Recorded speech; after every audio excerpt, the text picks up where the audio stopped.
Hello, ladies and gentlemen. I hope I'm going live about now. My stream on my iPad has not yet fully updated, but at least I hope I am here. It's been obviously a busy day. This is still October 31st for me, so this is the day where I obviously reacted live for 2.5 hours to Apple's Scary Fast event with the M3 iMac and the new MacBook Pro. And I've also put out a small video summarizing the MacBook Pro. I made it a little shorter than I wanted to because my cat needed some attention. But she's all right. She's sleeping right behind me. And so today we can just go into the details of the Apple event. I can answer any questions you guys might have. We can basically analyze all the nuance, some of the weird stuff. I've put some of the bad stuff in the title, like the lightning accessories for the M3 iMac, some of the weird performance scaling for the M3 Pro versus the M2 Pro. So I would want to go into all of that. Obviously, we do not yet have any kind of benchmarks officially. We do not have any kind of actual reviews. We have some early hands-ons that show like the Space Black edition. But beyond that, obviously, all we know currently comes from Apple, from the event, from the Apple website, what Apple news sites are reporting on. Obviously, they can sometimes ask Apple questions directly. So I wanted to go through basically all the stuff we have confirmed since the event and some of the stuff that we haven't yet, obviously. For example, I'm not quite sure yet about the external monitor capabilities of the M3 14-inch MacBook Pro because it is supposedly tuned for like one external monitor with 60 hertz 6K, but it also has an HDMI port that seems to be HDMI 2.1 still. So I don't know if Apple means one external monitor just through the Thunderbolt ports, or if it's one monitor through all ports, right? So if you have something plugged into the HDMI port, you would not have extra monitor capabilities for the Thunderbolt ports and vice versa.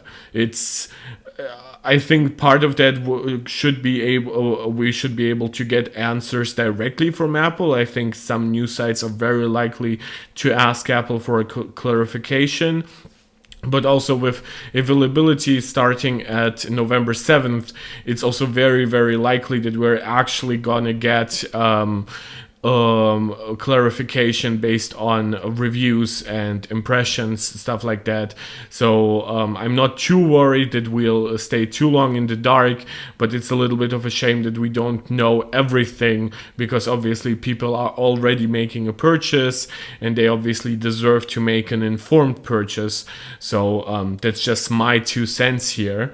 I think I would like to start with the iMac, which I've almost like shortchanged both during the event, which I mean, that's kind of Apple's fault, the way they structured the event with the iMac being basically an afterthought. But also in my video summarizing the Scary Fast event, which is like doing crazy numbers for this channel. Thank you guys so much for that. The iMac, I basically said it's not good. I think maybe that was a little hasty in the way I put it.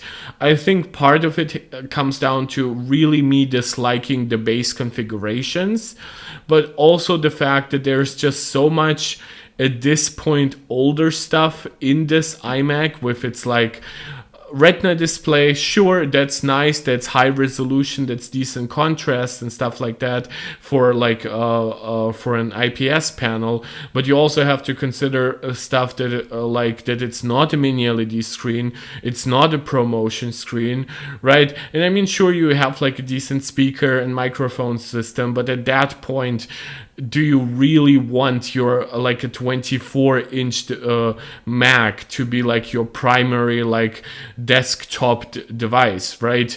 Why not get a Mac Mini and a plethora of different external monitors and speakers so that you can really customize your setup?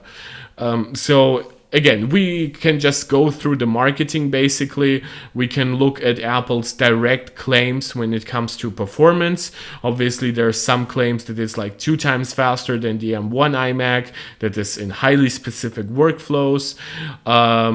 And then I will get to the pricing structure and what I like or dislike about it. Spoiler, it's mostly a disliking paradigm on my part here.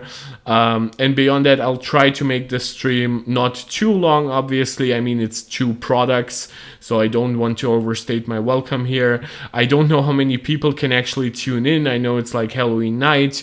I apologize if like my door rings. That would most likely be kids trick-or-treating. I unfortunately forgot to buy any treats, so I will not be opening the door.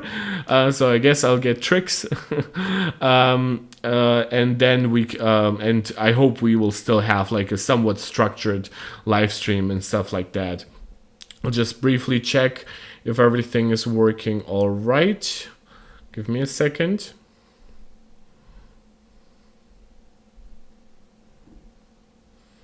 Yeah, it seems to be working all right. That's nice. Good. So let's get to the iMac, right? I like to do this based on Apple's website. I know obviously that like makes me really subject to Apple's marketing in this case, but I do like to deconstruct it. For example, like Linus just posted a video where in the thumbnail he says like, oh, typical Apple innovation, ray tracing, even though in the event Apple not once claimed that like ray tracing was like an Apple specific innovation that they came up with or anything. It's not like I don't understand sometimes how Apple can be a little deceptive in their marketing or in their claims. I mean, all companies are. I know Apple is known to sometimes be rather free with their superlatives, but it doesn't necessarily mean that they are completely dishonest. So I try to really dig deep into the claims they're making, trying to make sure that those claims actually make maybe some sense for the regular consumer, with all the like confusing branding names from like Retina display and ProMotion, mini LED, all that stuff, right? So I try to break it down as well as I can, and that's what we are doing here. So obviously we cannot watch the event due to how Apple manages content on YouTube, but nevertheless we can just go through what they're saying, which is basically mostly claims from the event anyway. And with the iMac being so little changed except for the processor and some other stuff, I do want to really hammer home the point of like what are their performance claims, and then later on as we get reviews I can obviously compare and contrast that.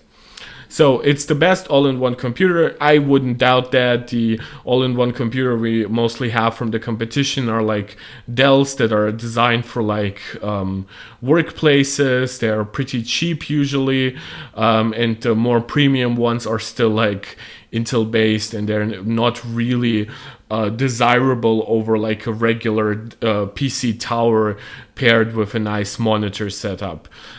It's a stunning 24-inch display. It should be noted that this display is not noticeably improved by any metric. So if it is a stunning display, then it has been stunning for years and years since Apple introduced Retina displays on the Mac that have like 500 nits of brightness, that are still 60 hertz. They don't have any meaningful improvements to contrast because they have like mini LED or stuff like that. So yeah, it's an old panel. I know it's a decent one because obviously I've looked at them at the Apple Store and stuff like that. But I wouldn't call stunning here a fair thing. Stunning is stuff like the mini LED screen on the 14 and 16-inch MacBook Pro. That is entirely different in terms of stunningness. It gives all the space you need. That is highly dependent on your actual workflow. I don't know many people who prefer monitors below 27 inches these days. So again, also, and even Apple has like for years like targeted the 27-inch market for aggressively, way more aggressively than with their previous 21-inch iMac. So I wouldn't say that even Apple believes that, most likely. it's an iconic design. It's a weird thing given that it's actually like the second version of that redesign. I mean, you could argue that like the chin is somewhat iconic, but the chin also doesn't look quite the same as it used to do with like the aluminum chin iMacs. But I can give them that.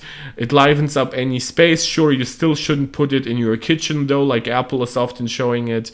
It's perfect for work and play, highly depending on your work, if it is even supported on macOS, and of course if the M3 is performant enough, or if you might have to look into something like the M3 Pro, the M3 Max, which obviously aren't available on this iMac.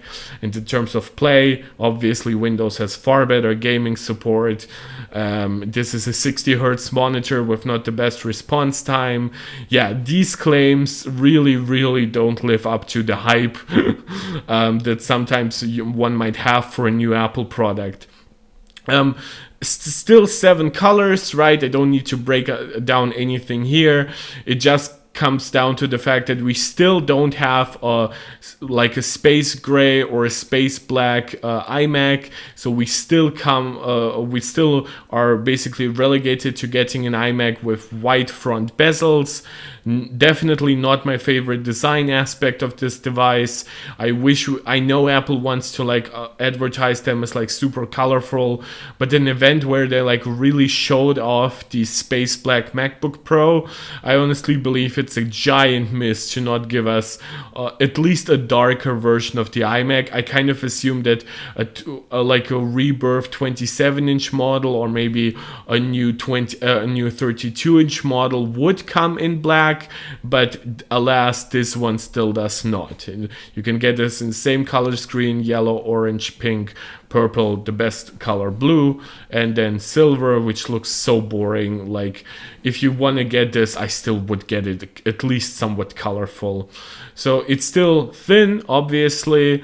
I kind of assume that the basic design choice when it comes to like the binned M3 iMac and the fully enabled M3 processor is kind of what we also got with the M1 version, which is you get like one fan on like here for the binned M3 chip, and then you get like dual fans for the fully enabled one with 10 GPU cores, right? And this is where I want to get into the rant. I know it's been kind of incoming ever since I found it out briefly after today's presentation for me still.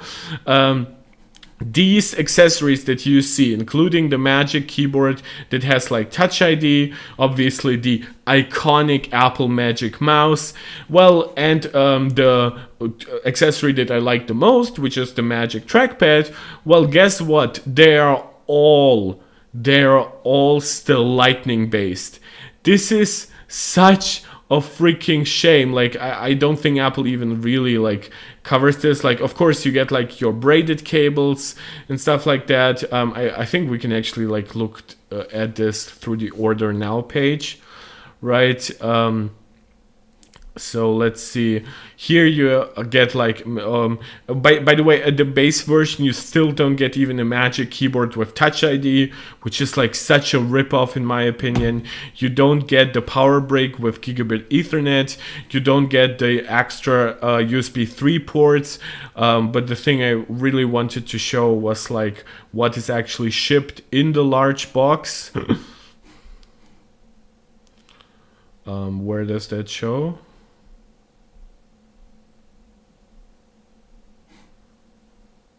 I mean, I found it like yesterday.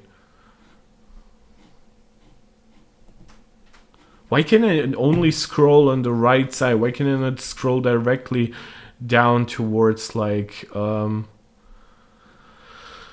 view gallery? Well, I mean, it's pretty, right? There's that much I can say against that.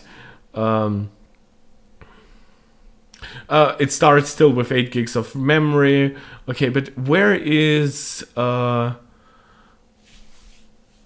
freaking like what's included in the box thing, right? Did Apple put it somewhere else? Oh, what's in the box is here. Okay, so you get your iMac, your power cord and power adapter, your USB-C to Lightning cable, which is color matched. Nice. Wait, what? Yeah, you heard that right. USB-C to freaking Lightning. Still, that also means, by the way, that the Magic Mouse still has the terrible Lightning port on the bottom, which again is not that big of an issue for me when it comes to an old product, right? I mean, like, it is the Magic Mouse that you used to get. That's fine. You can deal with that at some point. But if you're buying something in late 2023, at a time when the iPad is basically universally USB-C, all high-end iPhones are USB-C, all the recent ones. And even accessories like AirPods Pro are switching to USB-C. I mean, I can sort of understand, like, the 9th gen iPad is an older iPad, it's a cheaper iPad, it's Lightning. Okay, we can deal with that. Older gen iPhones that are still in the lineup is cheaper iPhones. Okay, they're Lightning. It's an existing design, what will you do about that? But why is this, like, an accessory that is shipped in the box with the iMac? Like, by the way, a lot of people are likely to have some of those accessories anyway. So imagine if you have like an M1 iMac, right? But you really like the form factor and you just want the extra performance. You're totally fine. You get like a decent buyer.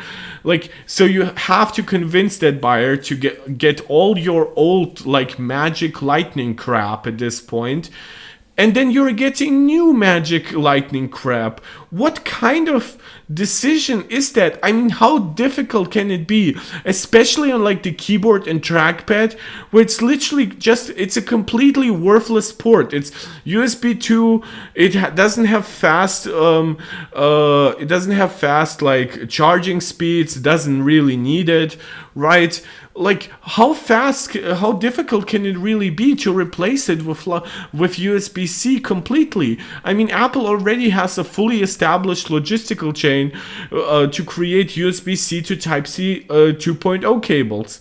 Just reuse those. You can even give up on the color matching. That would still be an infinitely better choice, infinitely more pro-consumer than pulling this crap on us.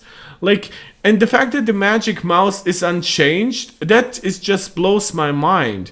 Like, come on. I mean, here you get like, you also don't still get like a Touch ID on your Magic Keyboard, which is like Touch ID or Face ID, like some kind of biometrics, are present on basically every Apple product, right? Why would you exclude, like, just for if a consumer pays you $200 less? Like, come on, you cannot be that cheap.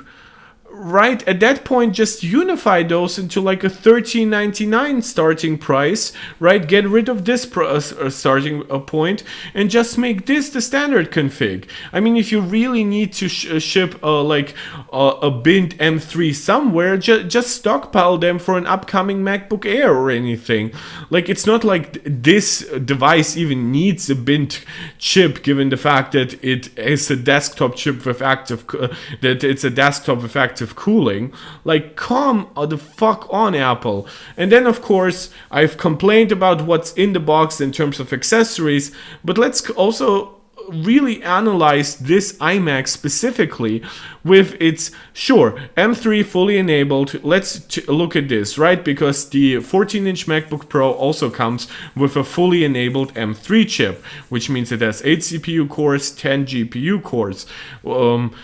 Why is this 256 gigabytes, right? I mean, I understand you're saving money with the memory, which is already sucky, right? Because obviously most people would benefit from 12 gigs of memory at the least. I also would wager that most people would want faster memory because that one could leverage the M3 even better. Also, LPDDR5X happens to be more efficient than LPDDR5, so you could actually add that extra 35% bandwidth without any kind of negative impact in terms of cooling or power consumption, and and not like you even would need to care on an iMac, right?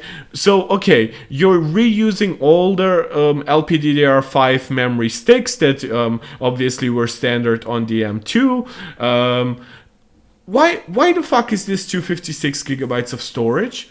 Like, you can get a 14-inch MacBook Pro with a fully enabled M3 chip, with a mini LED ProMotion screen, a keyboard with Touch ID, a high-quality trackpad, a very expensive, nice speaker and microphone system, for $100 more than that, but with 512 gigabytes. That makes it effectively $100 cheaper than this model. Okay, sure, you can say, well, but it's a desktop. Yeah, but it's a desktop that is worse. I mean, it's not like you can actually claim that this is in any way more attractive than a $100 cheaper MacBook Pro with an infinitely better screen. Sure, it's a smaller one, but at this point, just get a cheap $300 extra monitor for it, for whenever you need it. But for the most part, why, Apple? This is greed that is actually hurting them. Like, when you actually look at these orders, right, they're still all available for November 7th, which is basically the first day where they are available, which means they're sold out zero. Like, they're still available to buy and get day one. So like in previous years, and everything basically regarding Apple Silicon, even M2, which wasn't as highly received as M1, like, you would have to be really careful. So when you buy a Mac, you probably want to buy it either day one, or you buy it like 2 months later when you get the first discounts. But the fact that like days later, I mean, yeah, it hasn't been days yet, but do you actually think that these availability dates will actually shift? Yeah, maybe by a week or something like that. But no, I guarantee you that people don't want these iMac configurations. And look, it's 3 configurations that are all like 8 gigs of memory. So the pre-configured stuff is basically entirely worthless. At $16.99, this configuration should at least be 16 gigs of memory, 512 gigabytes of storage, and to be quite honest, it should be a 27-inch iMac at this point. If you're not actually going to give us a better display, then reuse the old 27-inch panel. And I know that Apple has like a what is it? It's $1,600 27-inch monitor. Well, guess what? Normal people are not buying that one either. Just unify those products at this point. Replace the freaking A13 chip that you put in there in the studio display with the M3 chip and basically the smarts of a regular iMac.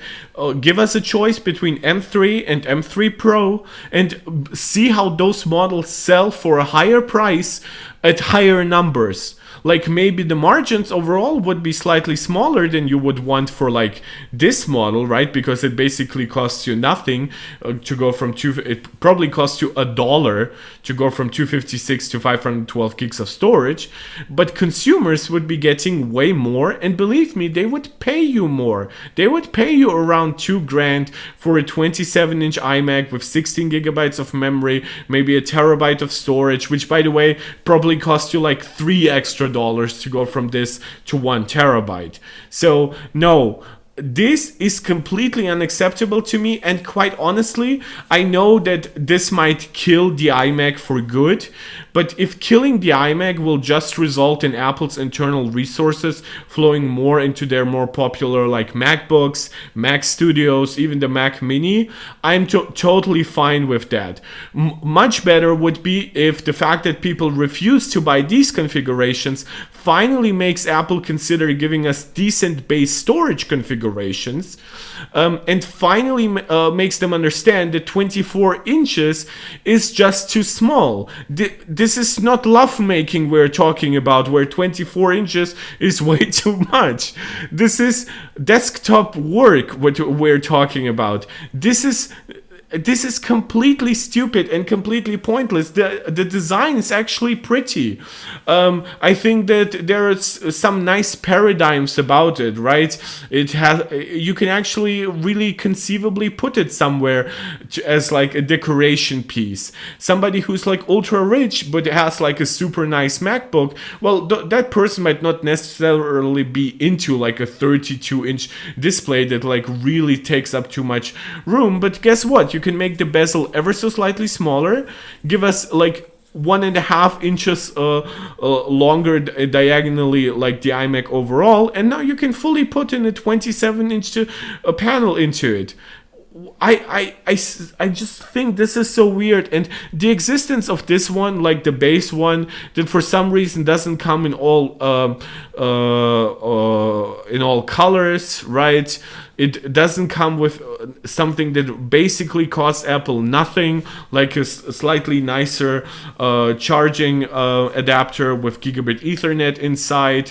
Like, just use your logistical mass production advantages to just give us something nicer, because without that, you will end up with, by the way, the M3 is not in great supply. I guarantee you that. Like, for one, I never believed that it's like basically impossible to source 3 nanometer. I know some people made it look like this.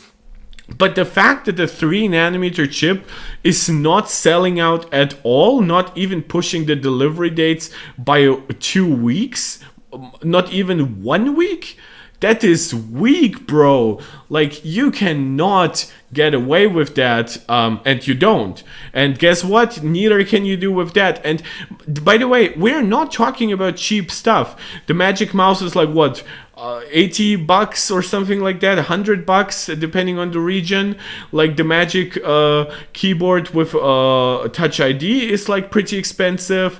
I know the Magic trackpad is like either $130 if it's silver, or $150 if it comes like in space gray, space black, whatever Apple calls their colors. It's pretty inconsistent. Yeah, this is a completely incoherent product, and it reminds me to a degree of the 10th generation iPad with like that weak ass Apple Pencil controversy that also resulted in them having to create a new Apple Pencil, which, what if they actually had been more aggressive just with the regular iPad Air and given us, guess what, more storage, which is also a problem here, they wouldn't even have needed to create the 10th generation iPad. More people would have just gone with the iPad Air if it had come with 128 gigabytes of storage. So I absolutely believe that this is where Apple's greed, and believe me, all companies are greedy. Like up to like 18 months ago, we've still had like Dell laptops that had like 4 or 6 gigabytes of memory that you could configure on their website.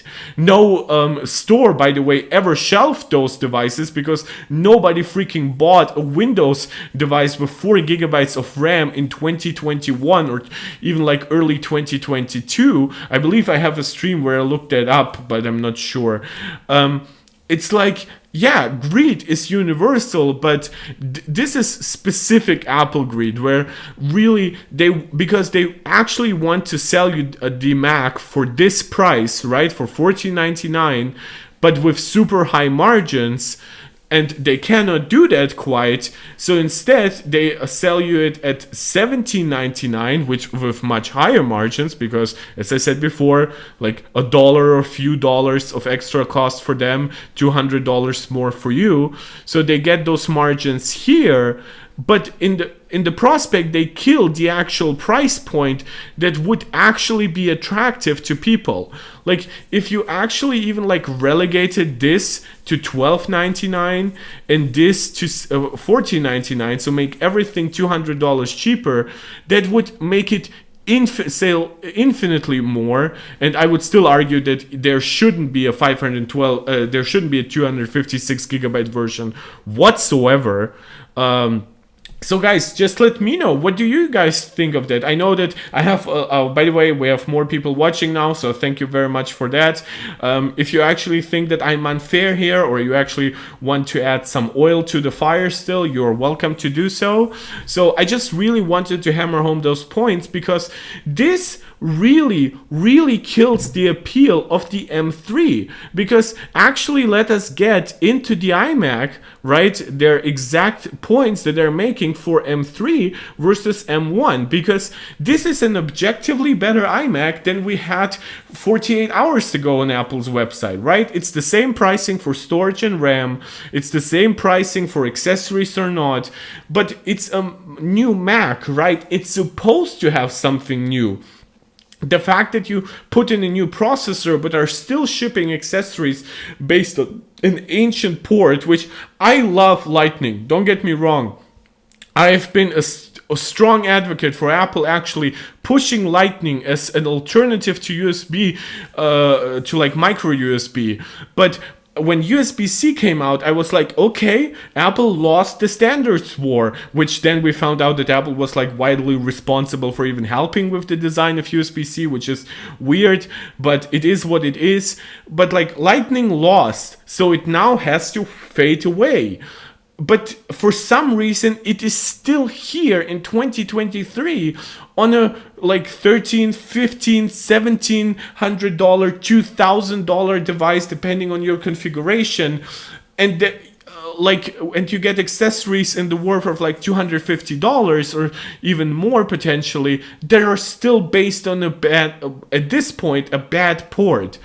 And it holds down everything, because the actual, like, as I said, the design is nice if you don't necessarily need something larger, and if you're fine with not having ProMotion or mini LED, the screen actually looks nice.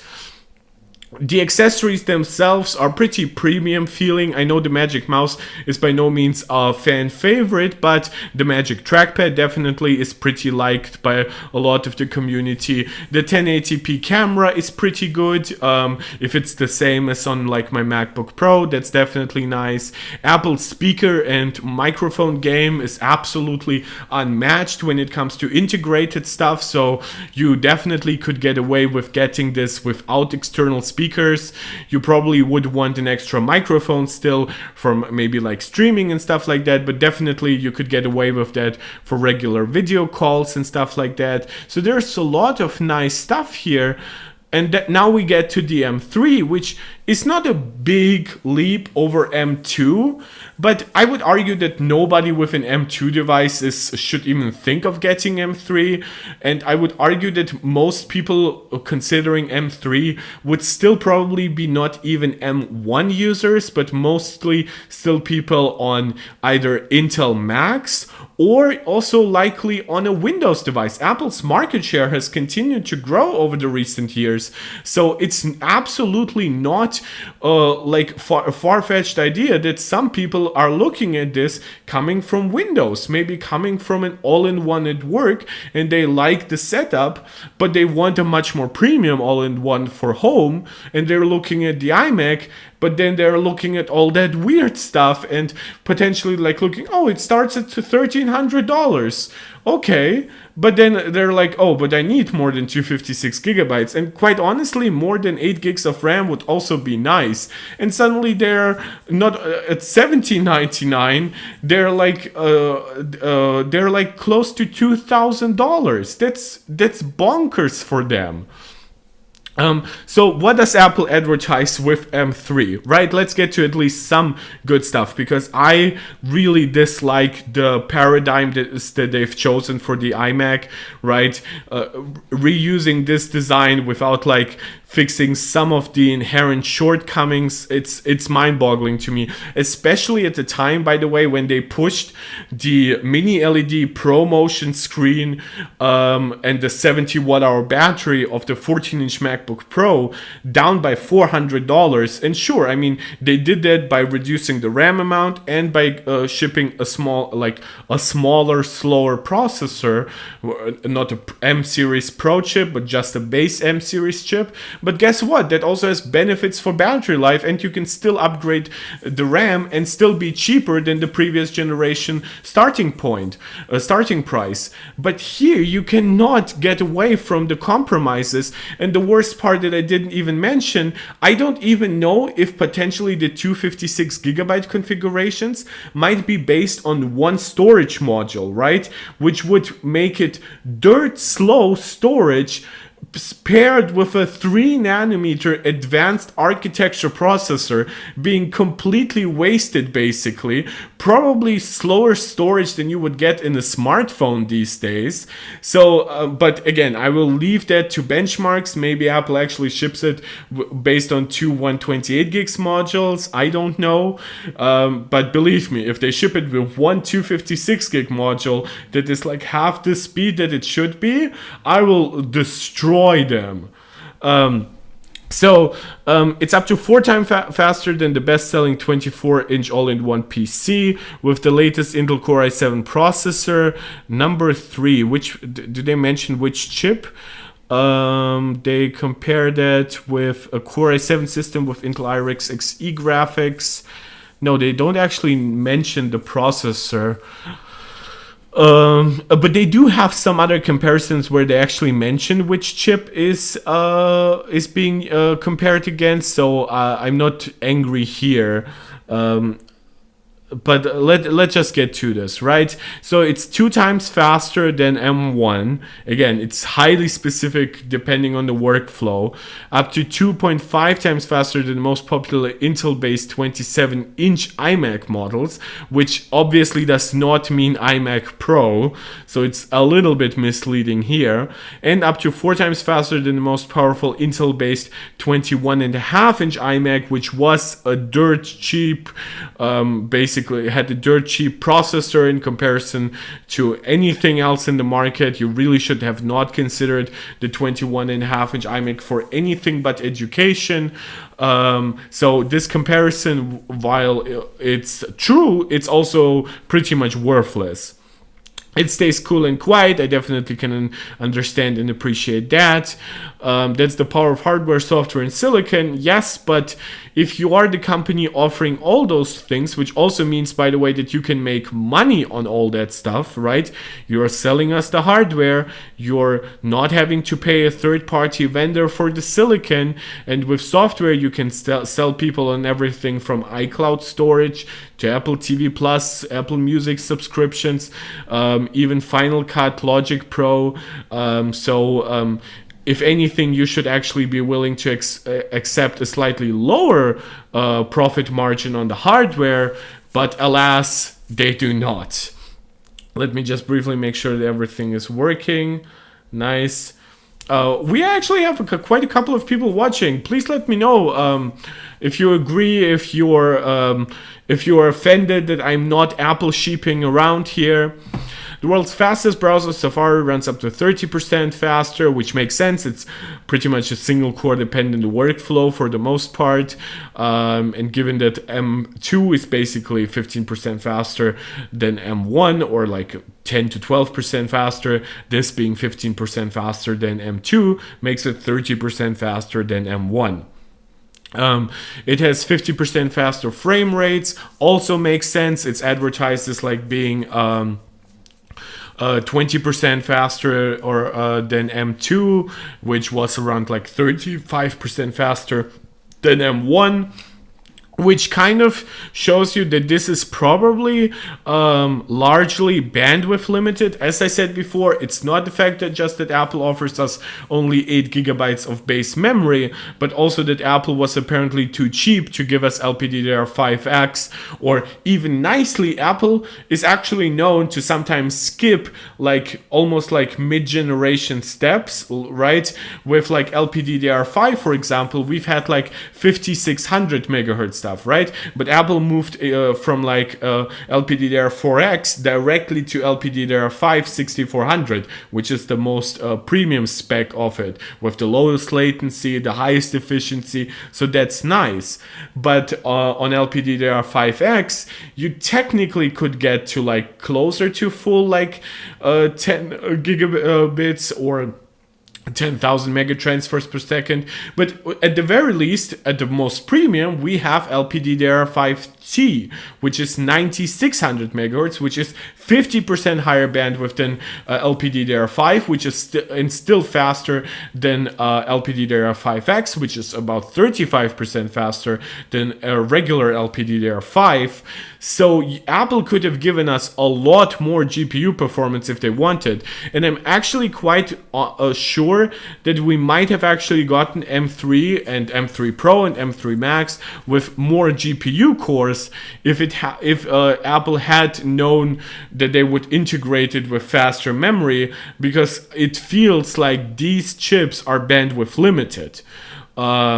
I have not seen final benchmarks. This is speculation, but this really feels a lot like the RTX 4000 series, where, I mean, sure, it's objectively better and it keeps on its commitment to new technologies, better ray tracing, a ratio to rasterization performance. This one being the first Mac chip that supports hardware accelerated ray tracing.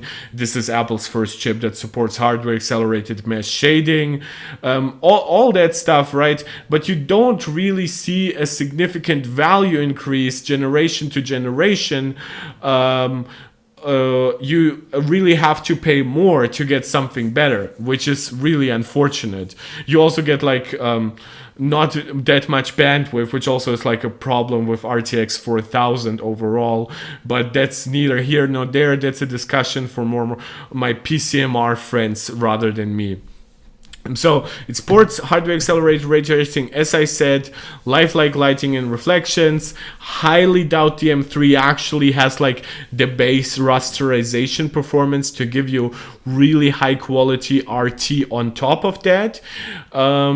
But again, it's still nice to see Apple adopt new technologies. It will also help beyond gaming with things like 3D rendering workflows. So at least that's kind of nice. It's definitely a forward-looking chip. So 2 times faster in Adobe Photoshop. Versus what? Is it? I doubt it's 2 times faster than an M1 iMac. A 9. Testing conducted by Apple in September and October 2023 using pre-production 24-inch iMac systems with Apple M3, 8-core CPU, 10-core GPU, 24 gigs of RAM, and 2 terabytes SSD, and then an 8-core CPU. Well, I kind of assume that Apple probably compared it against the 16. For one, there wasn't a 24 gigabyte option for the M1 iMac, so I kind of assumed they tested in like a workflow that actually like maxed out the memory here, because I don't really see why it would be 2 times faster otherwise. At least not on like the same software version, right? I know that apps have seen like a lot of optimizations, but when you test them at the same time with the same macOS version, stuff like that, you really shouldn't see those big discrepancies. When they say up to 2 times faster, yeah, I kind of assume that it has to do with them using like gigantic files and huge projects.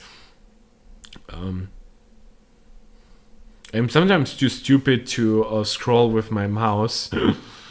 So I guess I'll have to like look into the M3 more when we get to the MacBook Pro, because Apple just doesn't go as deep here into the processor as it could. Again, when you look at the Mac Mini, yes, you get the M2 chip, but you can also get it up to an M2 Pro. At that point, you would definitely have like faster multi-threading, faster graphics.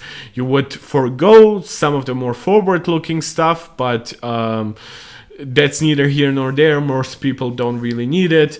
It's a damn shame that the Mac Studio didn't at least get the M3 Max chip. I think this would have really been a nice glow up if they've actually put it in at the same $19.99 pricing. Probably it would then, and the fact that it supports up to 128 gigabytes of memory on the Max would also make it far more viable for most people than the Ultra, which is obviously way more expensive. Most people don't really need all those extra cores that you get from like doubling the die. The M3 Max already comes with 4 extra performance cores, so that most likely would be plenty. And even if you get for like the most expensive version with like 40 GPU cores and stuff like that, you're still very likely to save significantly versus M2 Ultra. And then you also get like your newer technologies like hardware accelerated ray tracing, mesh shading, dynamic caching, and things like that. So, but that's the iMac, right? Again, the best thing I can say about it is that it's the old iMac, but with a new chip. But also that is not enough. It's not enough in terms of what comes in the box, because the accessories are not forward looking. Yes, it most likely will not significantly hinder your enjoyment, right? Given the fact that you still get that USB-C to Lightning cable. But it's still, out of principle, should be something that we refuse. And then it still comes with 256 gigabytes of base storage and 8 gigs of memory. And it also comes with a bin down M3 at its base point, and at the base price you also don't get Touch ID. You also don't get, which by the way is available in like a $430 iPhone SE. You also don't get the power brick with Ethernet, which is really nice. It's very good for cable management. You can then basically connect your internet under the cable. So yes, this is a device that, unless Apple decides to like double base storage at the very least, I would love to see the doubling of the base memory as well, but I see that as being less likely. I also don't see Apple really giving us faster memory or like specific 12 gigabytes of memory until like M4, because obviously they now have like their logistics figured out for this iMac. But in my opinion, this iMac should die and give way to a 27-inch iMac that costs the same with more storage, or maybe be ever so slightly more expensive. At least that would be somewhat decent value. And to be quite honest, I don't really believe that Apple should be shipping as many devices as they do without ProMotion anyway. Right, ProMotion is not just good for 120 hertz for feeling fluid, which helps a lot. macOS, iOS are already very fluid feeling systems. Giving them ProMotion is a really, really great way to elevate devices. But it also results in like perfect frame pacing for like movies, which is really great. It actually results in higher efficiency for like those tasks that are like a 24 or 30 FPS. You can do like higher refresh rate gaming, or you can actually have a really nicely variable refresh rate, so you don't have screen tearing or anything else like that. So I know that there might be some questions with like external monitors. Once you go to like 5K or 6K, what kind of cable, what kind of connection do you need for ProMotion? But this is its own integrated device with its own display controller. Apple can perfectly fine make it a ProMotion device. And at that point, they could actually slightly increase the price, at which point they would also be justified with bundling that with higher base storage and RAM, and then they could have a $16.99 starting price for an actually nice device, where some people would still pay extra to get like 32 gigs of memory. People would still pay extra to get 1 or 2 terabytes of storage. People would then be encouraged to also get like all your Pro apps if you are actually into it, and now your device would be plenty powerful. If you gave like options for potentially Pro chips, then people might upgrade to that if the pricing is right. This tries to be cheap without being it, and it tries to be performant without being performant enough. It tries to be forward-looking, mainly with its processor, but fails to do so in many other hardware aspects and accessories aspects. So in my opinion, the iMac as it stands now deserves to die, and then deserves to be slightly resurrected with better value, but even better, it should be resurrected as a 27-inch or 32-inch model. So that was kind of a big rant that started with me talking about Lightning accessories and then continued with me talking about basically every aspect of the iMac. But guess what? We still have something to talk about, and it's something that I enjoy far, far more. It's the new MacBook Pro. Now, I can argue about its impact on the wider MacBook lineup, right? The fact that it basically completely devalues the 15-inch MacBook Air. It has a faster processor with active cooling. It has double the base storage. It has a mini LED Pro Motion screen, and the price difference is completely minimal in comparison. So if we go with like the MacBook Air, and let's configure it, right?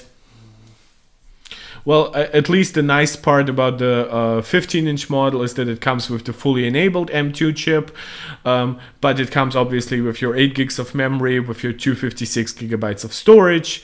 It has some unifying aspects like 1080p FaceTime camera, decent speakers and stuff like that, even though these speakers are obviously hidden. They are not quite as user-facing as they are on the MacBook Pros.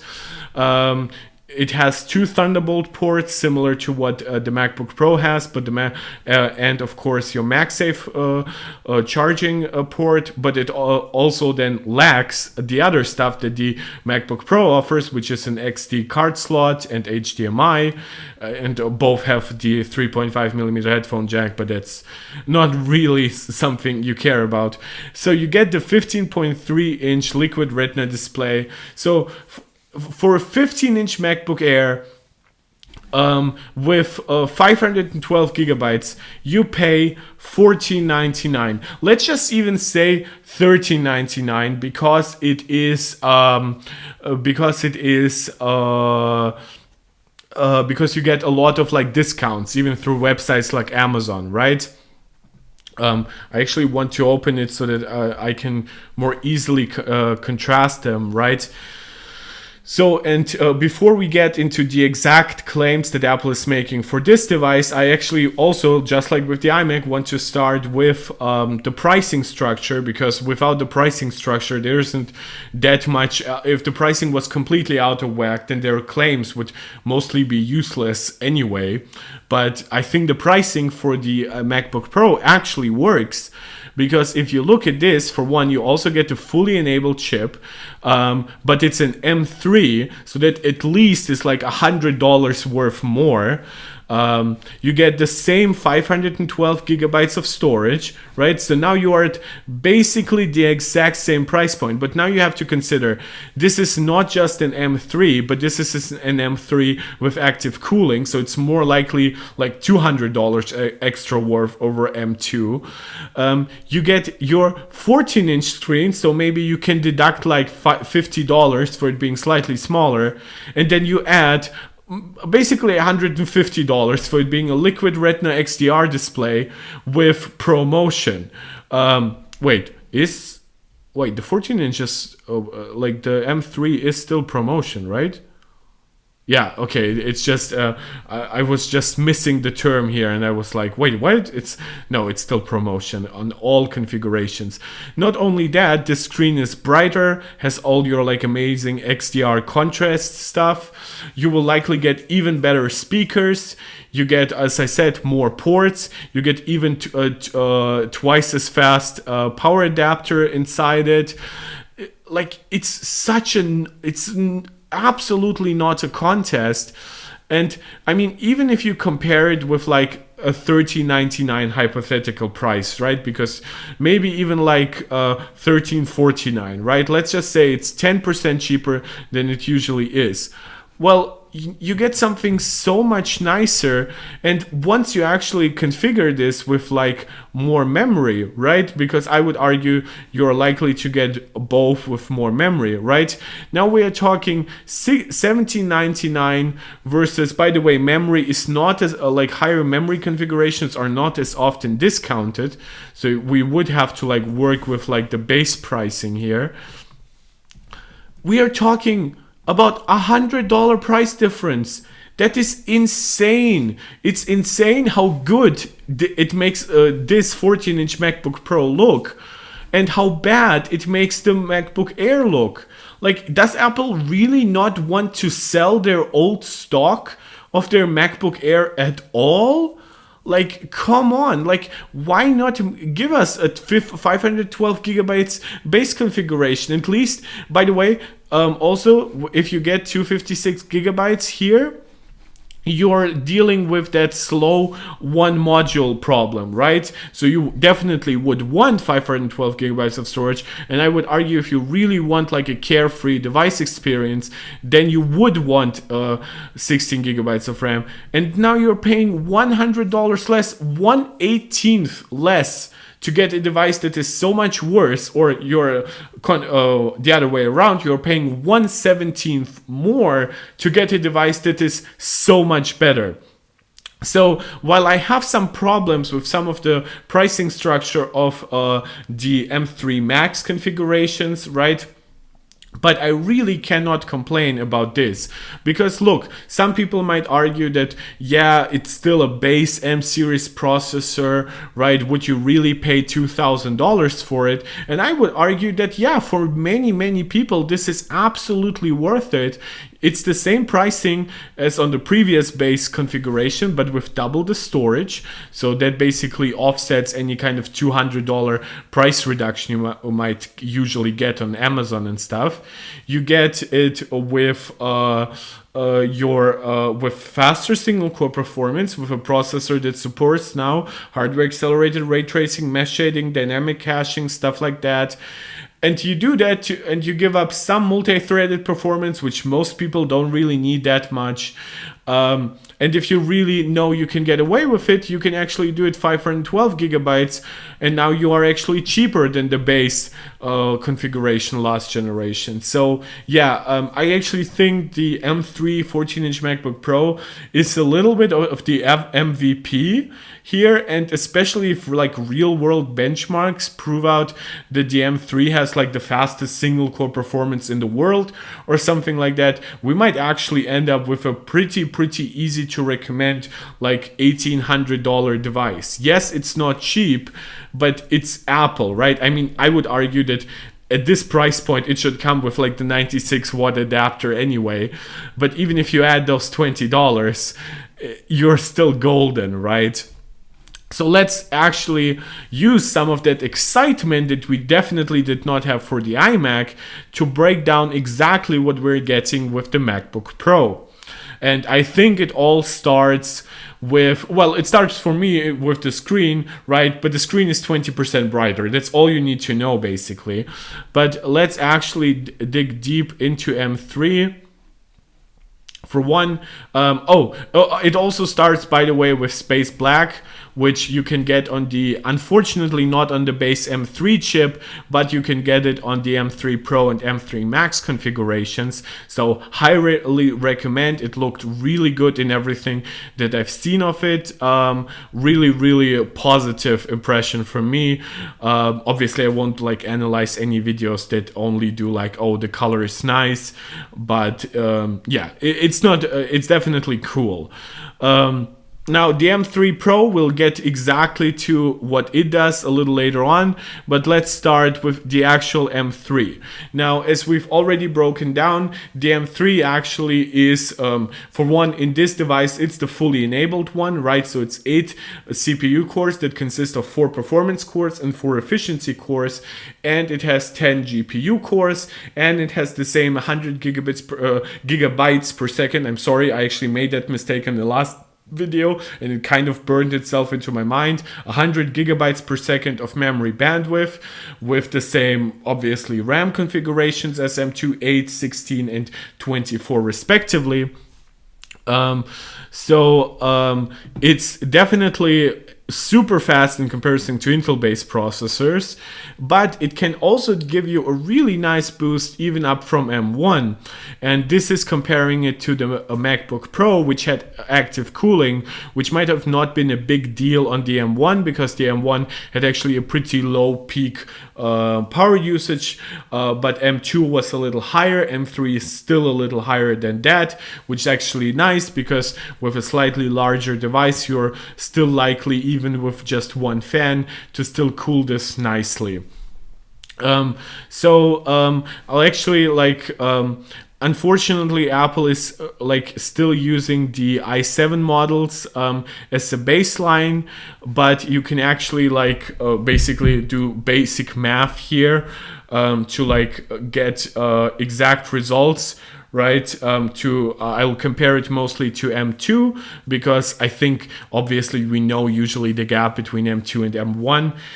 So it's 17.7 versus 14.9. So that's actually an 18.7% increase in machine learning, image upscaling, and Photometer. That unfortunately means that it really does not use the kind of double the speed neural engine that Apple is advertising on the A17 Pro. I don't know if it might be the same neural engine, and Apple might actually reduce the computational precision, do 8-bit or even 4-bit. I don't know which bit rating exactly Apple uses for their 35 trillion operations per second rating. But yeah, and I don't even know if this task is actually neural engine accelerated, but it is an almost 19% performance uplift in a machine learning task. In video editing, that is 7.4 divided by 5.9, but I can do that math in my head, but I want to really be precise. That's 25% faster, 25.4% actually. So that's a pretty nice uplift gen to gen. Will be interesting to see if there are any changes to the built-in encoders and decoders. We know that M3 features an AV1 decoder, but obviously that has no influence here. Image processing, that's a 10% increase. We don't need to calculate that. That is highly single core dependent in Affinity Photo. Also largely also limited by storage speeds. By the way, with the 512 gigabyte model, we know that it's based on two 256 gigabyte storage modules, so you will get the full speed here. Code compiling, I can give you the exact number here. That's 3.7 versus 3.2. I just deleted it for some reason. 3.7 divided by 3.2. That's 15.6%. That's pretty much in line with what you would usually expect. It's probably pretty similar to the performance uplift you got here anyway. This is a mostly CPU depending task. And in productivity that Apple uses Excel, that's also CPU. That's 3.5 versus 2.9. It's basically 20%, but I can give you the exact number if you want. Yeah, it's 20.68%. And then in music creation, it's basically around 20% faster still. So the CPU uplift definitely feels good, right? 20% over M2 is nothing to sneeze at. It's by no means transformative, but look, it's a larger gap than from M1 to M2. So while I actually really like M2 more than most people, I think it's raw compute GPU uplift is actually quite nice. In terms of CPU, M3 over M2 definitely seems like a bigger upgrade than M2 was over M1. So yeah, that is basically M3. I don't think there's that much Apple does not give us like GPU tasks here. At least like GPU probably like flows a little bit into like video editing tasks, but they don't have like gaming benchmarks, unfortunately, which after the actually like AAA level gaming push they had for the iPhone 17 Pro is a little disappointing to see here.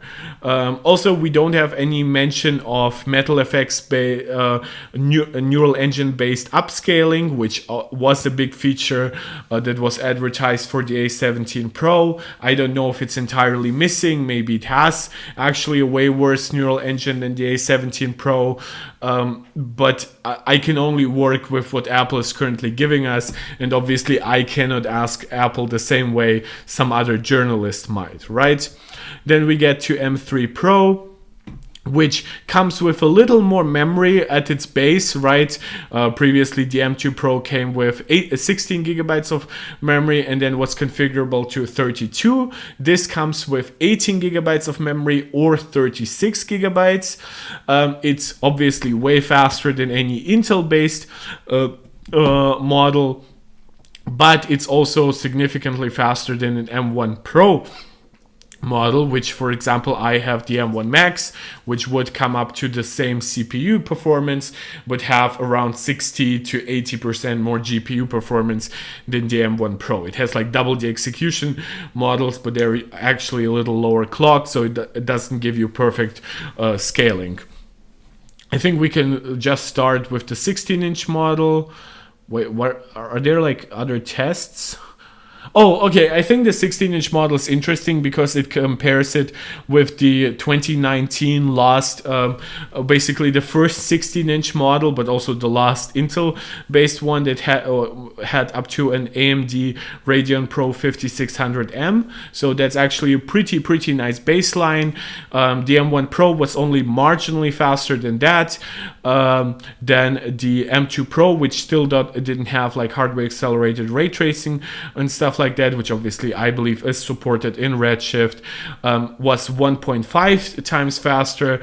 But now with a new GPU architecture, we're getting a giant leap, which if we are using 2.8 and then 1.5, that makes it 87% faster than the M2 Pro. So if you were like somebody who was interested in the M2 Pro, MacBook Pro, and now you're looking at the M3 version, maybe the M2 Pro was just not fast enough for you, you should actually consider that. That's actually a nice uplift.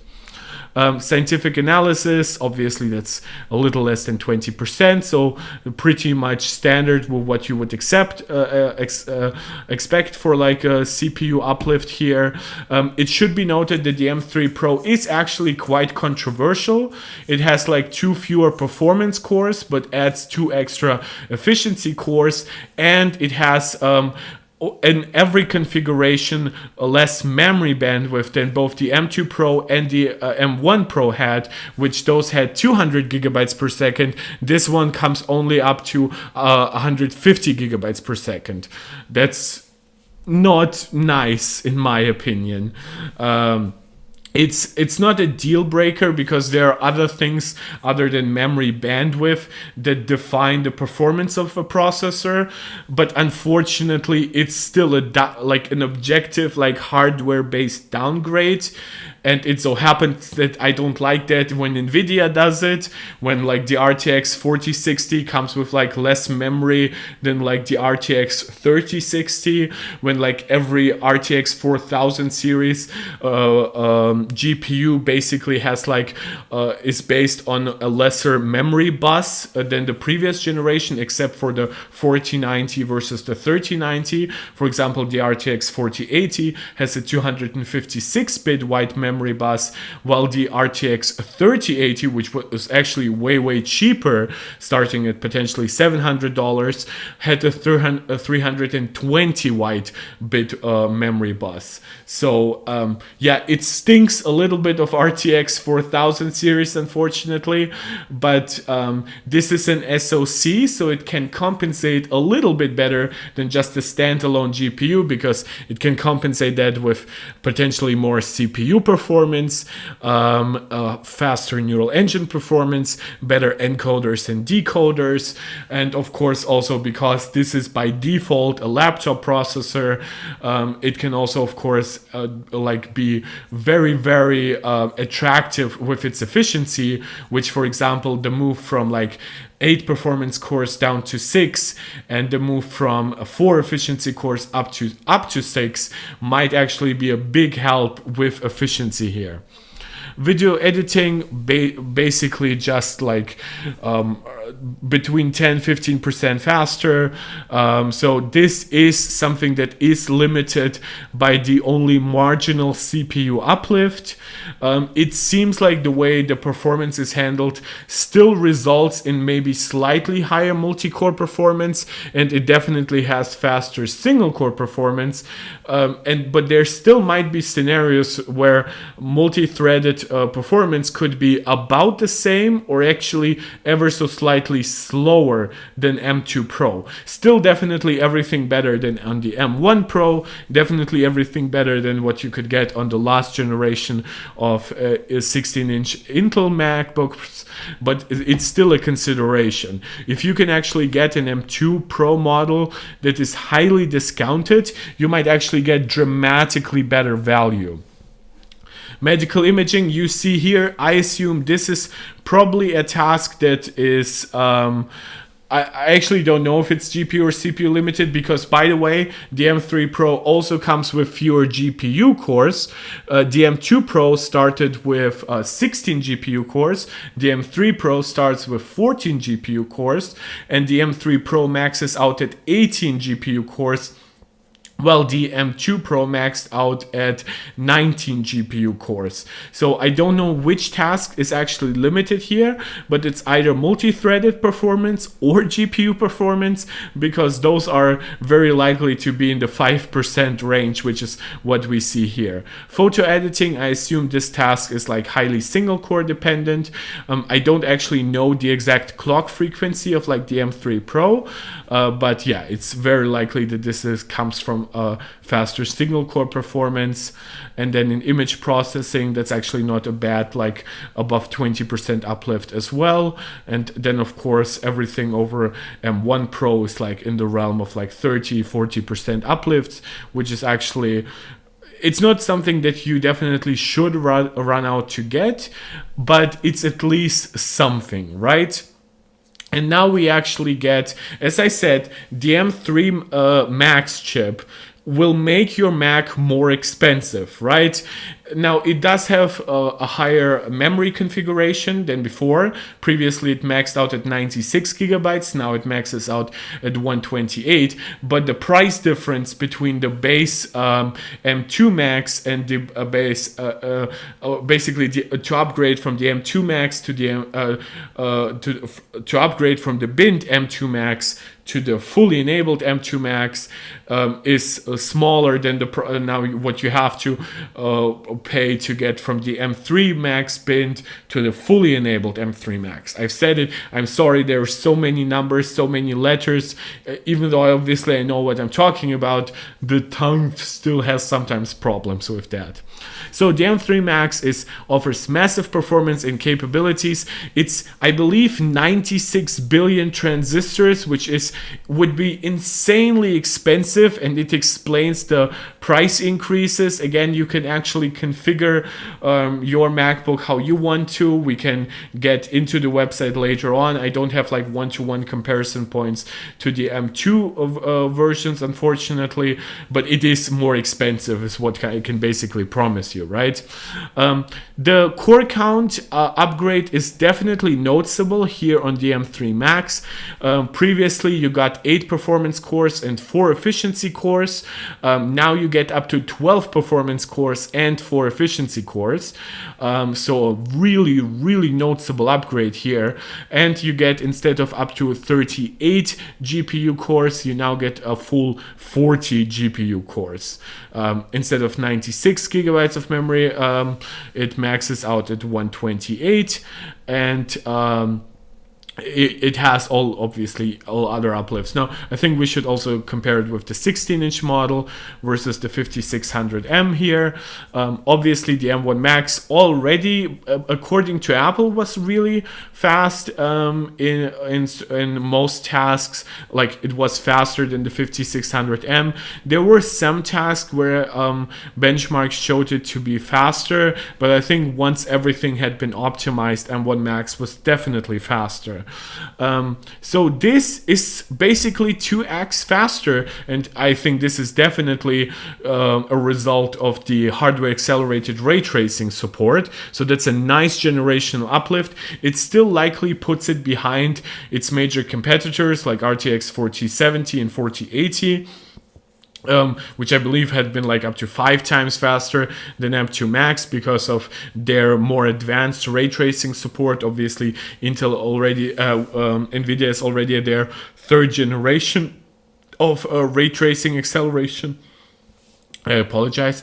But this is a nice new paradigm shift for how well Apple computers support 3D rendering.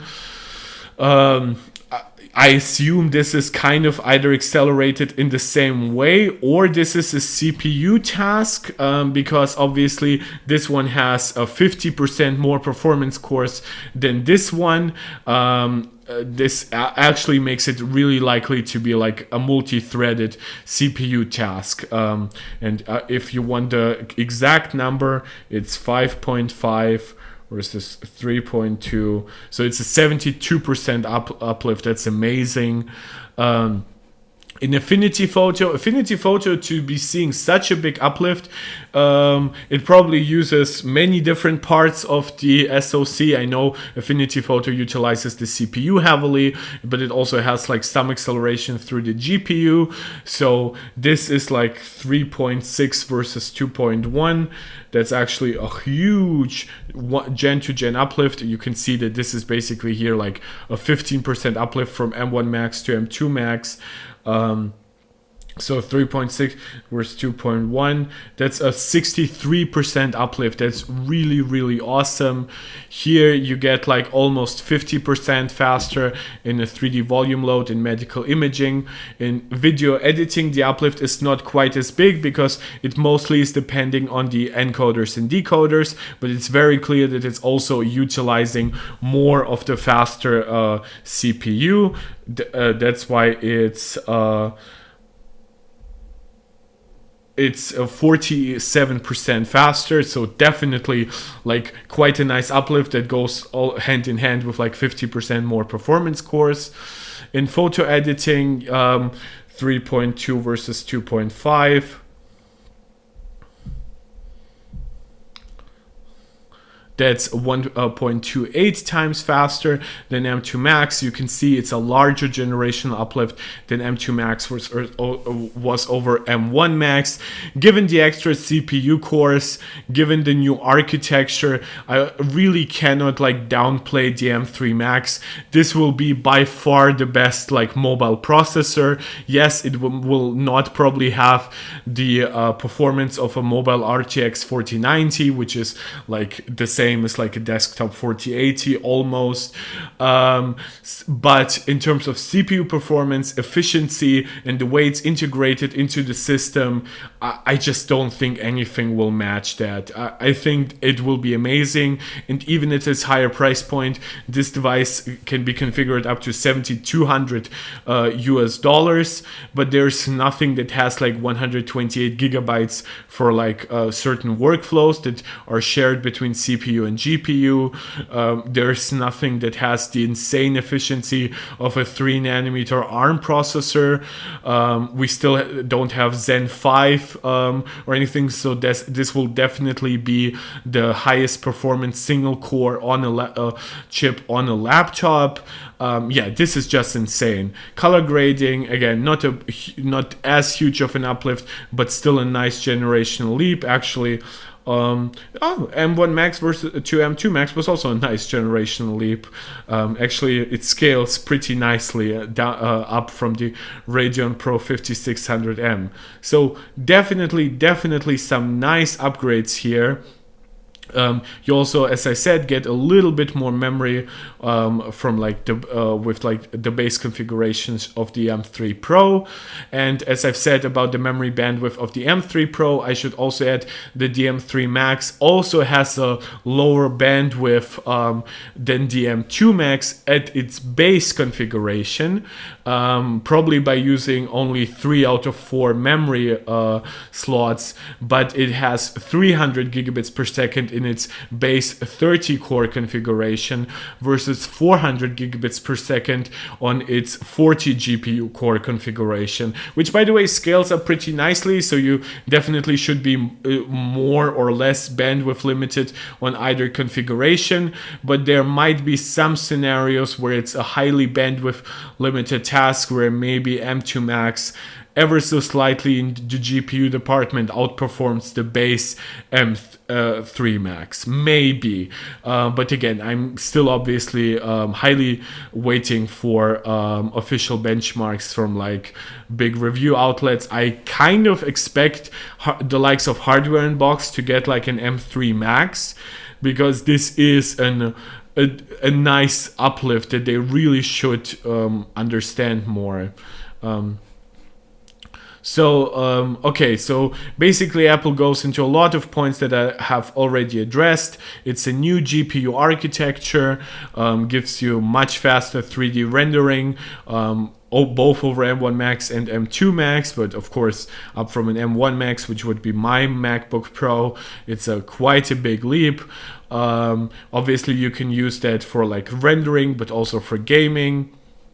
It has up to 80% faster CPU than an M1 Max. That obviously comes with higher performance cores and a higher number of performance cores and more clocks. But this is something I really wanted to cover, right? Over 18 trillion operations per second, right? Look at the, I'll just go iPhone 15 Pro Max. I don't want the German website. I'll just go to apple.com. Right, if we go to the iPhone here and we look at the iPhone 15 Pro, and we'll find its A17 Pro advertising here, which I believe titanium is the first point, and then we get a deep dive into A17 Pro. I've obviously done this kind of coverage. Right, look at this. This neural engine is still 16 cores, but it has 2 times faster, which is 35 trillion, which is accidentally or incidentally basically like 2 times faster than 18, right? Obviously exactly twice would be 36, but you know what I mean. So this seems more like just an M2 neural engine, slightly higher clocked potentially. M2 neural engine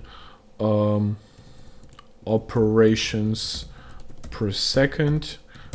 I don't remember. Yeah, it was advertised at 15.8. So this is basically about as performance as the neural engine on, I believe, the A16 chip, right?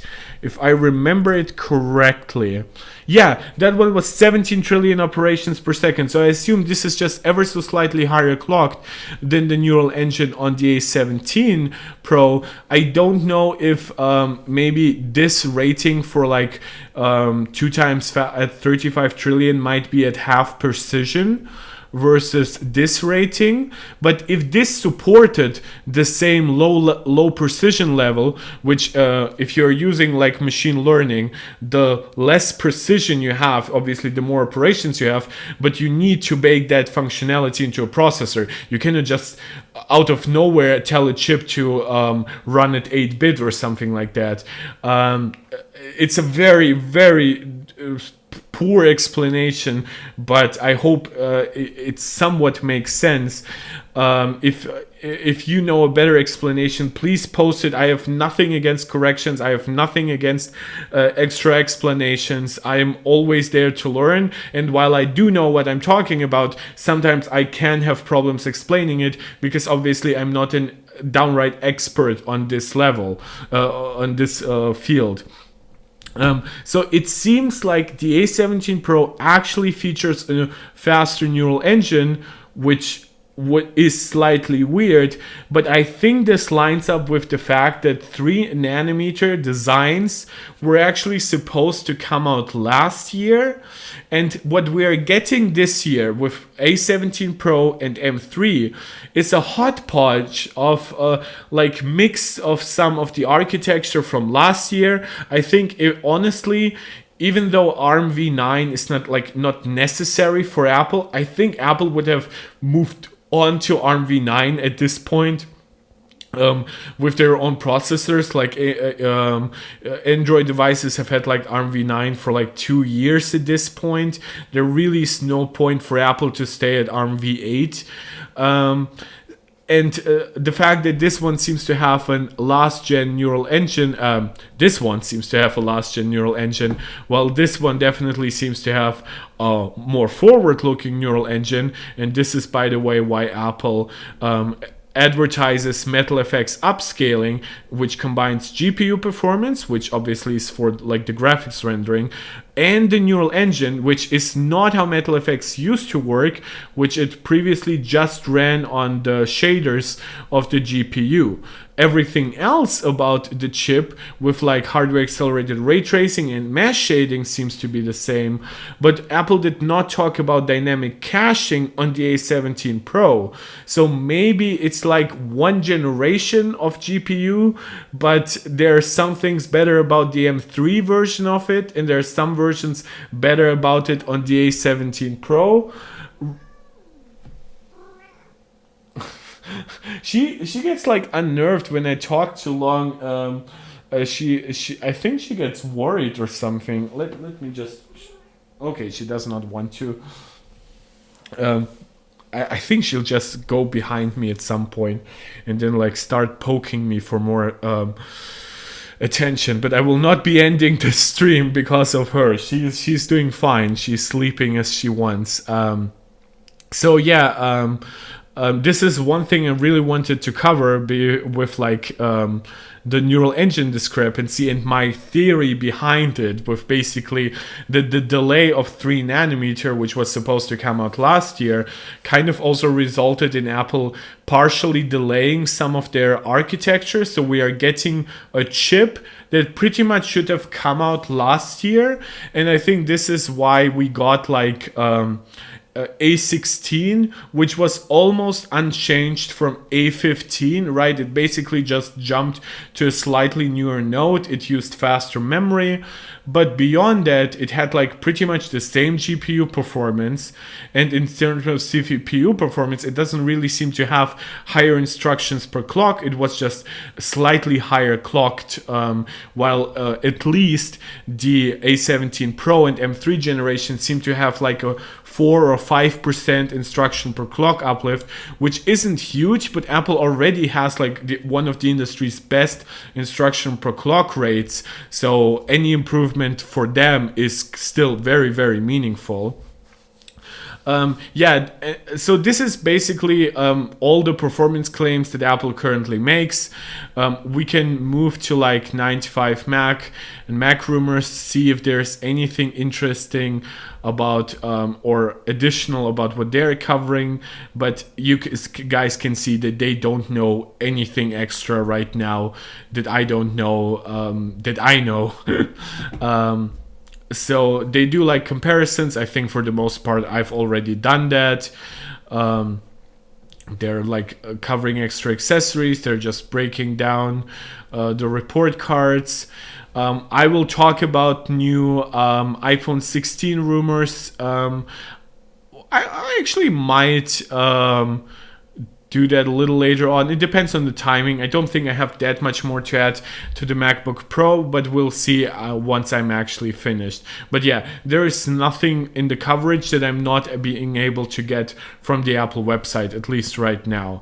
So in terms of battery life, there's actually a really nice improvement for the 14-inch battery life, up to 22 hours if you're using the M3 chip. You get up to 18 hours, I believe, if you're on the M3 Pro. So that's video playback, by the way. You get lower for wireless web browsing, but on the 16-inch you basically get like higher battery life, obviously, because it has a full 100 watt-hour battery. So yeah, this is like a weird one because this is Apple just showing us images of apps, which I guess is more like to show that macOS now supports all those kinds of apps like natively, but on ARM chips. But again, still, I would have loved to see all of that with like benchmarks attached. Yeah, so you can see the battery life claims here. I've said that before, I cannot speak to the exact capability when it comes to external monitor support of the 14-inch MacBook Pro. It has like two Thunderbolt 3 ports. Thunderbolt 4 mandates support for multiple external monitors, so the bandwidth is still 40 gigabits. It just does not support that feature and therefore cannot claim it has a Thunderbolt 4. I've shared that on Twitter as well. But I don't know what would happen if you like try supporting like a studio display through Thunderbolt and then a 4K monitor through the HDMI port. I don't know what exactly would happen. If we actually go to the tech specs, you will see why I'm confused here, because Apple does not advertise this like in a really like cohesive way. So for one, the 14-inch with M3 has only two Thunderbolt ports. They're on one side where you can also find the MagSafe charging port, while the M3 Pro and Max versions will also have the USB-C port on the other side, and all of them are Thunderbolt Pro 4. So this is Thunderbolt / USB 4 on the M3 version, but you can see that the bandwidth is the same at up to 40 gigabits per second. So the difference really comes down to external monitor support, and they actually like explain this, but it's not quite clear. So let me perfectly like summarize this. M3 simultaneously supports full native resolution on the built-in display, okay, and then one external display with up to 6K at 60 Hertz. Okay, but what about its HDMI digital video output, which supports up to 4K at 120 Hz on M3 and up to 8K at 60 Hz on M3, or 4K at up to 240 Hz on M3 Pro and M3 Max? I believe this means probably that this has like the latest version of display stream compression if it supports 4K at 240 Hz, because technically HDMI 2.1 is 4K at 120 Hz, and then this is like even better, but with still the same bandwidth, right? Then on the Pro, it supports obviously the internal screen. And then it supports 6K over Thunderbolt with 60 Hz. There are no 6K monitors with 60 Hz, with 120 Hz right now, unfortunately. Or one external display. So it supports two 6K 60 Thunderbolt displays, or one 6K 60 Thunderbolt display, and then 4K 144 Hz over HDMI. Or you get 8K at 60 Hertz from one of the Thunderbolt ports, I assume. No, that you can still do that with the HDMI port. Or 4K at 120 or at 240 Hertz over HDMI. So everything points that M3 might only support one external monitor. That is likely the limitation of its display engine, and that if you plug in a display into the Thunderbolt ports and then one into the HDMI port, you would basically have to choose which one gets a signal. I might be wrong, but this seems to be how I look at it. You also only get native DisplayPort output over USB-C on the Pro and Max versions, which would line up with that a little. And then M3 Max supports up to 4 external displays on obviously it having the most advanced display engine. So I just really wanted to make sure. I don't know for sure. That is kind of how I see it right now, but it might change. Maybe Apple has built in an extra controller for the HDMI port that allows it to handle one extra display. And maybe they just communicated it the wrong way, but this is how it currently looks for me. Bella is like licking herself behind me. I was like wondering what is happening. The sound. So obviously if we configure it right, it gets like pretty expensive, but I said before the M3 is decent in terms of its value, and definitely a better value than the 15-inch MacBook Air is currently. The M3 Pro, you can see it starts at the same $19.99 as before, but it actually comes with only 5 CPU cores and 6 efficiency cores. That previous one was 6 performance cores and 4 efficiency cores, and it comes with a 14-core GPU versus a 16-core GPU and 150 gigabytes per second of memory bandwidth versus 200 gigabits per second of memory bandwidth, but it comes with 2 gigabytes of extra memory. So definitely some downgrades here though. And then you pay $400 more for the fully enabled processor with 1 more performance core, 4 more GPU cores, and you get double the storage. On the 16-inch, you start with a fully enabled Pro chip at the same $24.99. I still think it's a little insulting that it comes with 512 gigabytes of base storage, but it is what it is, unfortunately. You obviously, the Pro and the Max versions of both the 14 and the 16-inch come in space black. And then your upgrade paths here are pretty clear. You pay like $400 more to go from 18 gigabytes of memory to 36. And here you can also pay like another $600 to get the fully enabled chip, which basically constitutes to it being worth $300, and then 1 terabyte of storage, which is $200 more than 512, at least in Apple's eyes.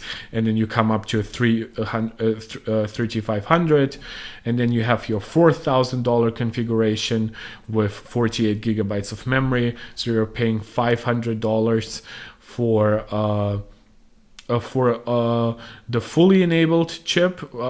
This is the Max chip, of course. I'm so sorry. So here you get like the 30 GPU core version. You get 6 performance.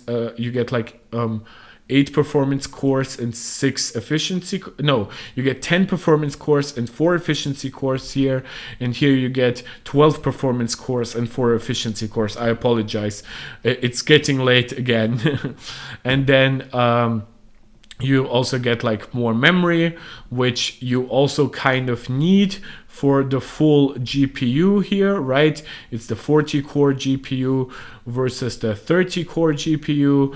So you pay a little more for like the extra chip upgrade, but you also cannot get this chip configuration without at least 48 gigs of memory. So for example, I have a 32-core M1 Max, and I could get it for cheaper, basically by having it 32 gigabytes and not necessarily moving all the way up to 64. This one starts at 48, so that's part of the price increase structure here. And then you get a pretty cheap upgrade by Apple standards here to 64. But of course you can get all the way up to 128 gigabytes, up to 8 terabytes of storage for $7,200. And this one will ship in 2 to 3 weeks. It's definitely a cool product. It's expensive, but I believe that for several pro and enthusiasts, it will be the most worth it. I also, by the way, highly discourage you guys from getting a 14-inch version with a fully enabled M3 Mac. Wait, what? Can you not get a fully unbinned? Yeah, well, you can, right? I really don't recommend you guys do that upgrade, because, well, $300 over $3,200 is basically less than 10% more for the device cost, but you're not getting that much more here in real world results, because like this is already like 10 performance cores and 4 efficiency cores. That will already be somewhat difficult to cool in a 14-inch device. Giving you 2 extra performance cores will likely mostly result in those cores running at lower clock speeds. And pretty much the same goes for the GPU. Believe me, I have a fully enabled M1 Max. I probably should have gotten the 24-core version rather than the 32-core GPU version. So yeah, I don't think this, and I think this discrepancy is basically bigger than ever. So you really, really shouldn't consider it. But it's hilarious that you can get this with 96 gigabytes then.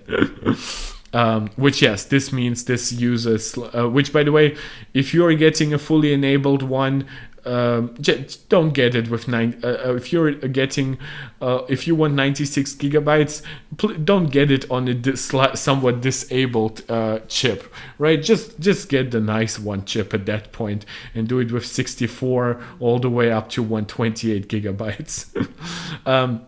Yeah, so that's basically my value consideration here. As I've said, the M3 Pro can be a little problematic, and you should look into like used or refurbished or maybe just discounted M2 Pro versions. But the M3 definitely is a nice addition to the lineup. You should get it with 16 gigabytes of memory. It's my recommendation. And then you will benefit from the better battery life. You should also still consider an older M2 Pro version, but if you're really looking for maximum battery life, if you also appreciate stuff like the 20% brighter display, get the M3 version. And if you want the maximum performance, the M3 Max will likely be unrivaled in several aspects in the mobile industry, but as I said, don't get the fully enabled M3 Max on the 14-inch version. That likely will be like thermal waste basically, and eat into your battery life unnecessarily without even adding that much more performance. So if you really want the fully enabled M3 Max, get it on the 16-inch version. Yeah, that basically concludes my coverage of the scary fast Apple event. I think giving it like another 1.5 hours today was very much worth it. I think we can actually end it off with some nice iPhone 16 rumors, which is actually kind of interesting. Now, this is a rumor that I've seen like before, but this definitely seems to be like regurgitating it. It seems like the iPhone 16 will get an extra button, a relocated millimeter wave antenna, which wouldn't really concern me because I live in a region that doesn't even get a millimeter wave supporting iPhone, and a haptic action button. So it seems like the button's movement to haptics seems to actually be moving forward. It's from a Weibo leaguer named Instant Digital. I actually do know him. He has had actually some accurate details. So I'm actually in agreement here with Mac Rumors. So millimeter wave would move to the left of the device. Okay, I obviously cannot speak to that much. So the action button on the 16 Pro will sit flush with the device. So that would be a solid state button. Obviously, you wouldn't be able to click it for real, but the haptics would kind of simulate it, similar to how the Force Touch trackpads support basically like haptic clicks. There are some changes expected to the action button. The volume keys and the power keys are said to remain the same. So they would still be like your regular clickable buttons, while only the action button moves to solid state. Apple is calling the button capture button. Now, this is actually a rumor I do want to open because I do not fully understand it. There seems to be the idea that we might get an extra button beyond the action button, right? That would just be basically a camera button. Like, I don't know if this might be just a prototype thing that will completely die out, but it seems to maybe be more more realistic than some expected. Maybe Apple thinks that the action button is really well received, so they're effectively adding an extra one. Detail highlighting the extra button is expected to come to iPhone 16. Apple is calling this button the capture button internally, but it continues to be unclear what exactly it will be used for. The button will be located under the power button, which I have said time and time again would be the best spot for the action button. So Apple actually seems to be way smarter and way ahead of me, which doesn't surprise me. But I've said before, the reason why the action button is where it is because it's basically just a replacement for the mute switch, but this seems to be much more of a deliberate new button here. We also previously outlined the repositioning of the wave antenna. Okay, so it seems like there's actually some overlap here. Now this is where that new button would sit. Obviously you would still have that regular action button because, well, at the very least you might want to make this like your mute switch, right? Again, if like you're somebody like me who would use that extra button obviously as a camera button if it's actually a capture button, which I'm currently using the action button for, that would obviously free up the action button again for more tasks. Maybe Apple would make it a second action button and make this really like an extra like just as configurable, or maybe they just turn it into a camera button that also might support, like the action button currently only supports long press, right? So maybe this button actually could support click, double click, long press, right? Stuff like that. It could have multiple camera based functionality in it. Like maybe one single click opens you up into the regular like stills camera, double clicks opens you into the video capture feed, and then maybe a long press already starts like a video recording or something, which obviously you can replicate some of that functionality with the action button, but then you give up on other customization that you can do. So if Apple adds an extra button, I'm all for it. I've said time and time again, I do like buttons. This is, for example, why I dislike, for example, Tesla's minimalist car designs, where everything has to be like handled over one central screen. I do like one big central screen, and I do like a nice UI on top of it. But whenever I want to get into something really quick, I prefer to have a button for it. So that's nice. But then I believe we also have some other rumors for the iPhone 16 that I have wanted to cover with you guys before we wrap this up. Yeah, by the way, this is the Space Black MacBook Pro. Looks nice. I cannot say much more than that. Where is it? There was a rumor about like they're doing also like a lot of breakdowns on these devices, obviously. I think iPhone 16 Pro, I believe it was like called Super Zoom or something. Yeah. So it's also just 1 day old, so I think it actually is meaningful for me to cover this, because I did want to add my 2 cents. It's based on an Economic Daily News report, so again, it's not necessarily guaranteed, but it seems to be like using Apple wants to upgrade their zoom cameras, their telephoto cameras, their tetraprism design, and they will use advanced glass molded lenses that could make it thinner and lighter, with lenses that are shorter and offer improved optical zoom magnification. Now, I don't know if it's similar to how when you get like a new process node, right? People say like, oh, it's 20% faster and it's 30% more efficient. And some people are like, wait, it uses 30% less power while giving you 20% more performance? No, that does not mean it. It means that at 20% more performance, it probably uses actually like less peak power than the previous generation, at least if the claims are actually 100% accurate.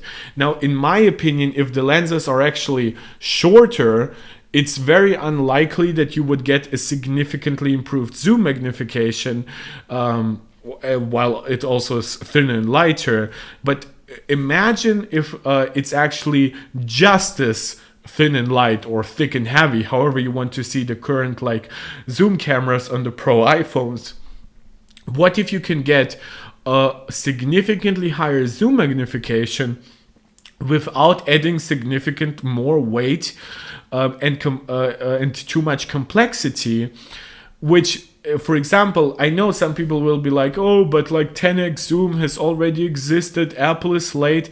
Well, guess what? The Galaxy S24 Ultra, by all rumors that we are currently seeing, is giving up on 10x zoom and instead giving us a 5x zoom with better image stabilization and a larger sensor, also with a wider aperture.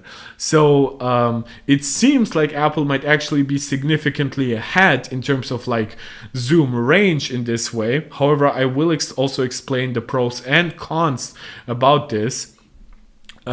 So it seems like Apple is definitely not going to be behind Samsung for long, because it seems like Samsung is giving up on their one advantage. Now, I've criticized their 10x zoom camera enough. You can find my Super Staff video reaction videos on this channels where I like destroy the telephoto camera capabilities of Samsung, but that's neither here nor there. I would just say, if you expect better zoom and also a significantly thinner and lighter like camera design, I just wouldn't bet on it. I would just say, if it is thinner and lighter, then expect for it to have about the same zoom capabilities as right now, or expect it to be about the same thickness and about the same weight that you get from like the camera assembly, if you actually are about to get better zoom. Now, the exact zoom range is actually pretty crazy. Now, just for details, the glass supplier would be Hoya. I'm obviously not an expert on this.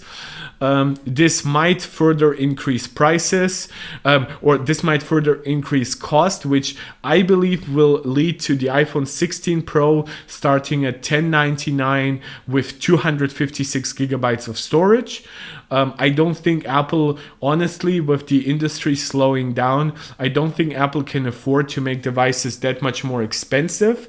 The only thing they could afford to do is to make an Ultra iPhone, but I honestly doubt that. I think that an Ultra iPhone might eventually come, but it seems like next year we are pretty much getting a Pro and a Pro Max, and that Pro Max might be called Ultra, but we are not getting a Pro Max, and then an Ultra on top of that as well.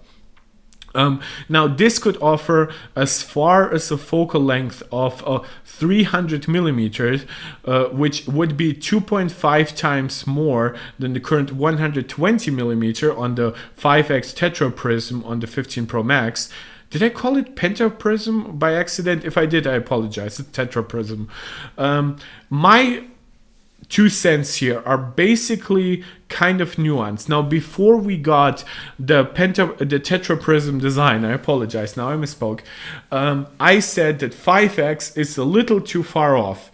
And I was actually right. I think 4x, after testing 3x before and getting 5x now, it seems like 4x would be about perfect for most of my zoom. And I obviously would also like a wider aperture, a larger sensor, higher resolution sensor to get the best out of that telephoto camera. But with 5x, I found I can move just a little bit further away and still get the shot that I want.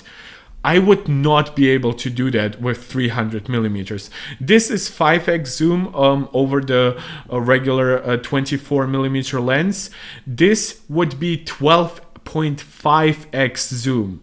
This is way too much for you to just compensate that by moving a little away. So my 2 cents here is basically, if Apple does this, it needs to come with variable zoom, and it's not like it's not like that doesn't exist, right? Variable zoom, LG. Right, LG Innotek has unveiled true optical zoom lenses that could come to the next wave of flagship phones. It supports 4 to 9x range, which, by the way, 4x, the perfect starting point for zoom, pretty much. If Apple can marry that kind of technology, which, by the way, is, for example, available, but that's not the LG version, it's a Sony specific version, in the high-end Sony Xperia phones, then we are talking. Imagine if you could go from 4 or even a full 5x all the way up to 12.5, or even just a 10x range, right? It obviously, this is it can be 300 millimeter. It doesn't have to be exactly 300 millimeter. It can also max out to at 240. It depends on the exact specification, but this would be super telephoto, which would be about 10x or more. So if this could be combined with this, I would be incredibly excited to the point of potentially upgrading to the 16 Pro Max, even though I have the 15 Pro Max.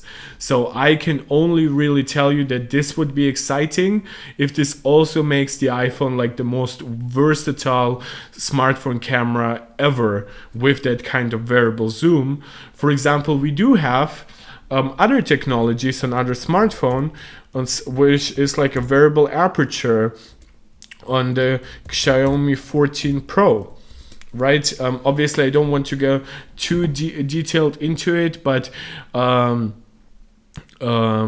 it has like 1024 stops between f1.4 and f4.0, which is like really good. F1.4 would allow it to like have like the best like low light capabilities, but then in different lighting scenarios, depending how close you are to a subject, you might actually want a slightly lower aperture, so this would adapt nicely to that. There are a ton of innovative technologies that Apple can leverage. I don't think a variable aperture is that necessary given the software technologies we have these days, but it's still nice. I just wanted to let you know that there is some exciting stuff. Though I do want to talk about the Xiaomi 14 Pro in the future. It just has gone on sale in China. It probably will take another 2 or 3 months to come into Germany. I'm not sure about that. For example, it has actually noticeable sensor size decrease. The 13 Pro was like a full 1-inch sensor. This is now a 1 by 1.3 inch sensor, which is actually slightly smaller than the 1 by 1.28 inch sensor on the iPhone 15 Pro and 14 Pro, but it uses like that very wide f1.1 aperture to compensate for that by letting more light onto the sensor. So there actually, once we get like camera reviews here for it, I definitely would want to break them down. I would love to get like a review unit. Xiaomi, if you're watching this, I'm definitely open. I'm giving, as guys as the people watching this know, I cover like the Snapdragon 8 Gen 3, the Snapdragon X Elite. So I do want to see what the competition is capable of. And I just wanted to briefly let you guys know that there definitely is interesting technology out there that I hope Apple adapts. I still believe Apple makes the best smartphone package out there. I still believe Apple makes the best tablets. I still believe Apple makes the best laptops. I don't think that they are obviously they hold a supremacy point in every single hardware specification. Far from it. For example, the Snapdragon 8 Gen 3 will have far better GPU performance. Most likely, I still am wildly skeptical of just discuss how well the latest Snapdragons perform in artificial benchmarks versus real world tests.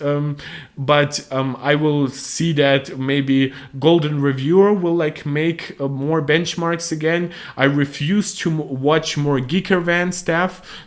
Their stuff is like, there is like wild incoherence between like they're saying one thing and then they're showing some completely different results 5 minutes later, but then they're continuing with the conclusion of the first point, right?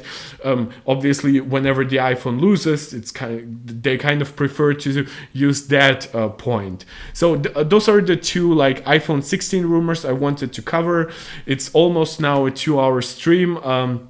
We've had quite actually a number of people watching, but the live chat was obviously dead, which is fine. I know people watch it while working out, falling asleep, doing whatever you want. I might do some live streams over the next couple of days that will be more favorable for like my viewers in India and Indonesia, because I would obviously start them at an earlier time because you are 4 to 5 hours ahead of me.